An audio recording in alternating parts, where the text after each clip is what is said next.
Haruna, njoo kwangu, utapata kila kitu utakachohitaji kwenye maisha.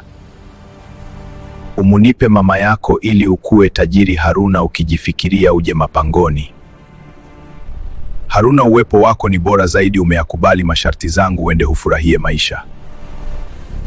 Nimefanya nini kwa mama yangu? Ungana nami mwanzo hadi mwisho katika simulizi hii. Usikose kulike na kusubscribe. Dhambi ya dhahabu. Kulikuwa na kijana mmoja aliyeitwa Mosi, aliyezaliwa katika kijiji cha mbali kilichozungukwa na milima mikavu na mashamba yaliyokauka kwa jua. Mosi alilelewa na mama yake, Mama Amina, mwanamke mchapakazi, mpole na mwenye moyo wa huruma. Baba yake alifariki Mosi akiwa mdogo, na tangu hapo Mama Amina alijitolea maisha yake yote kumlea mwanawe. Walikuwa maskini kupindukia. Mosi alisoma hadi kidato cha pili tu kwa sababu ya kukosa ada.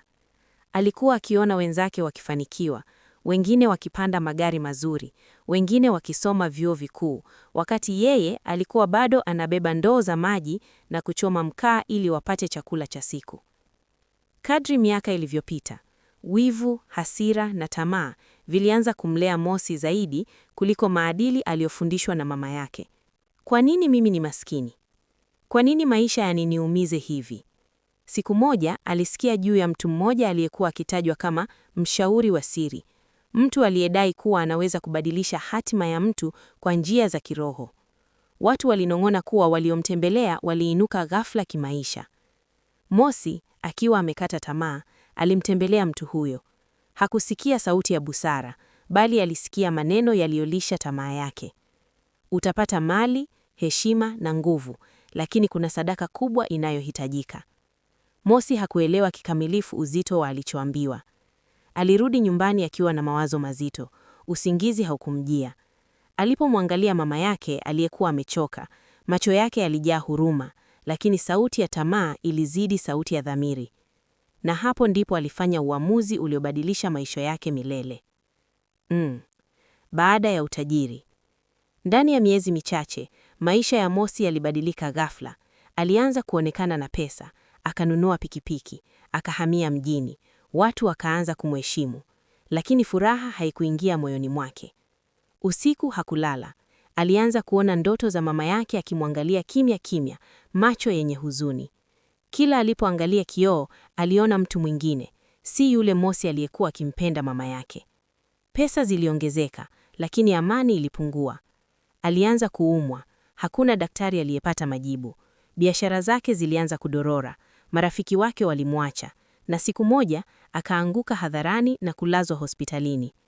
Katika usingizi mzito, alimuona mama yake akisema, "Mwanangu, ulitaka utajiri lakini ulipoteza roho yako." Mosi aliamka akilia kama mtoto mdogo. Mwisho wa safari. Mosi hakufa tajiri. Alifariki akiwa mpweke, maskini tena na mwenye majuto makubwa. Watu waliokuwa wakimzunguka kwa sababu ya pesa walitoweka. Alizikwa kijijini kimya kimya, karibu na kaburi la mama yake. Na hapo ndipo watu walipoanza kusema, utajiri unaonunuliwa kwa damu hauishi.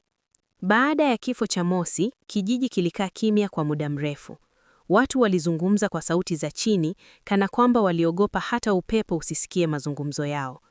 Kaburi lake lilikuwa jipya, udongo bado mwekundu, lakini tayari lilikuwa linaonekana kama kaburi la zama, liliojaa huzuni kuliko kumbukumbu. Lakini hadithi ya Mosi haikuishia kaburini. Kivuli cha dhambi. Mali yote aliyokuwa ameacha, pikipiki, nguo, simu na pesa, ilianza kuharibika ghafla. Pikipiki ilipata ajali isiyoeleweka. Simu ziliharibika bila sababu. Pesa zilianza kuibiwa au kutoweka. Watu waliokuwa wakisema, Mosi alikuwa na bahati, wanaanza kusema, hii bahati ina kivuli. Hakuna aliyethubutu kuchukua mali yake kwa muda mrefu. Kila aliyejaribu alipata mkosi. Mmoja aliugua, mwingine alipoteza kazi, mwingine alikosana na familia yake. Pole pole watu wakaelewa kuwa kile alichopata Mosi hakikuwa baraka, kilikuwa mzigo. Mtoto aliyebeba jina. Miaka miwili baadaye, mtoto mmoja aliyekuwa yatima aliletwa kijijini. Aliitwa Amani. Amani alikuwa mjukuu wa shangazi yake Mosi. Alikuwa amebeba jina kwa heshima, lakini wazee wa kijiji waliamua kumuita Amani badala ya Mosi, wakisema, jina lina kumbukumbu na kumbukumbu zinaweza kuumiza. Amani alikuwa kijijini, akilelewa na bibi yake, mwanamke aliyekuwa maskini lakini mwenye maadili makubwa. Kila jioni bibi yake alimfundisha, usitamani njia chupi, usione wivu kwa aliye mbele yako,